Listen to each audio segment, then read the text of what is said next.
Okay, so in this video, I'm going to talk about why I ditched talk therapy, why I think it so often fails, why you don't actually need to talk about your past and analyze it to death to heal, and what I started doing instead that ended up being way more powerful than talk therapy ever was. It all starts with a sad story about a blocked toilet.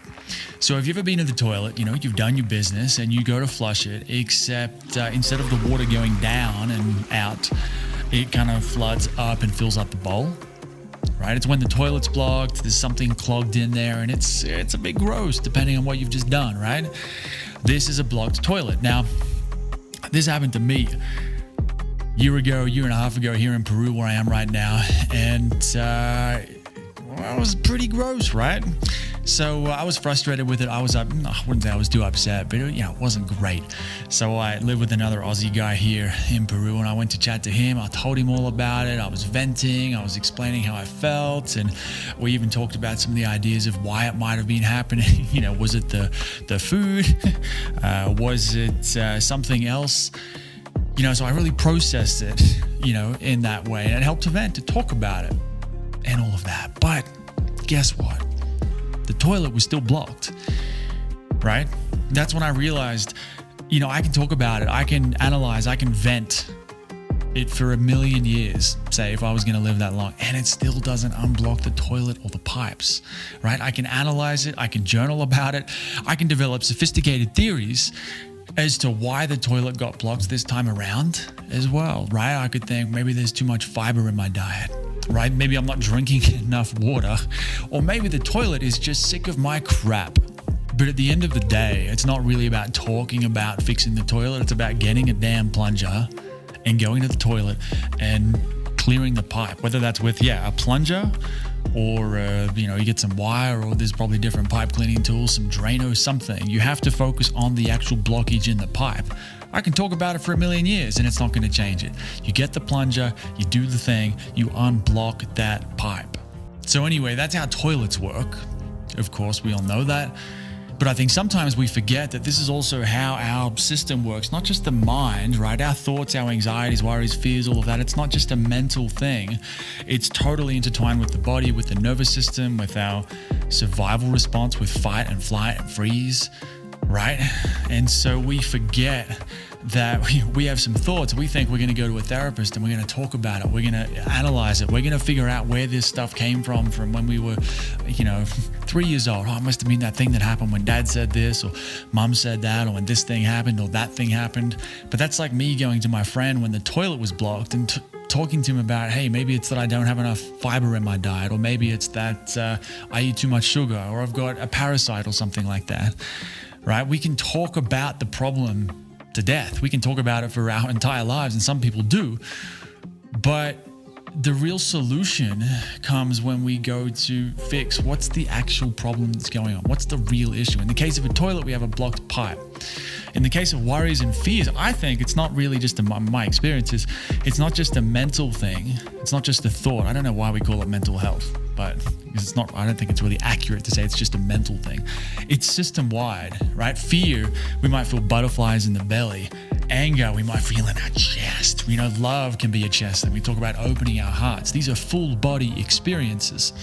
And so if we've got some issues, some triggers, some buttons, some emotions, some stress, this is a full body thing. And it's kind of like the toilet where, one metaphor I like to use is like it's a blocked pipe. Our pipes, our internal nervous system pipes are blocked.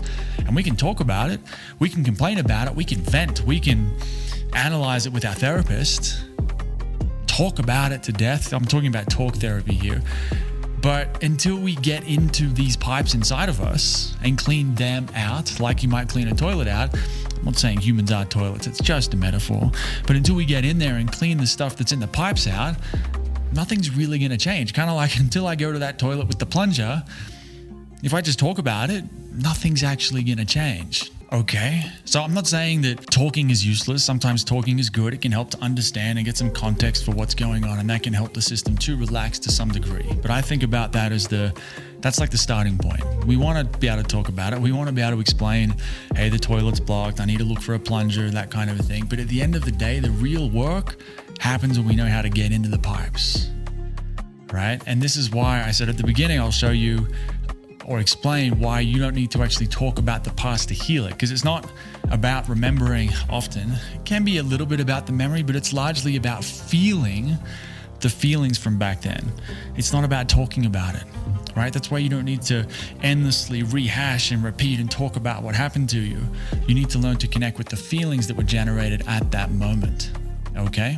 The question is, how do you do that? How do you actually get into the pipes? How do you what's the equivalent? When it comes to the body, our nervous system, how do you actually unblock the pipes?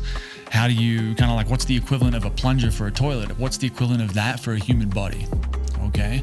For me, where I got into around 5 years ago now, I've stumbled into this world of, I would say, nervous system healing, nervous system regulation, somatic therapy. There's different words for it, but basically it involves a lot of it is about exactly what I've described here.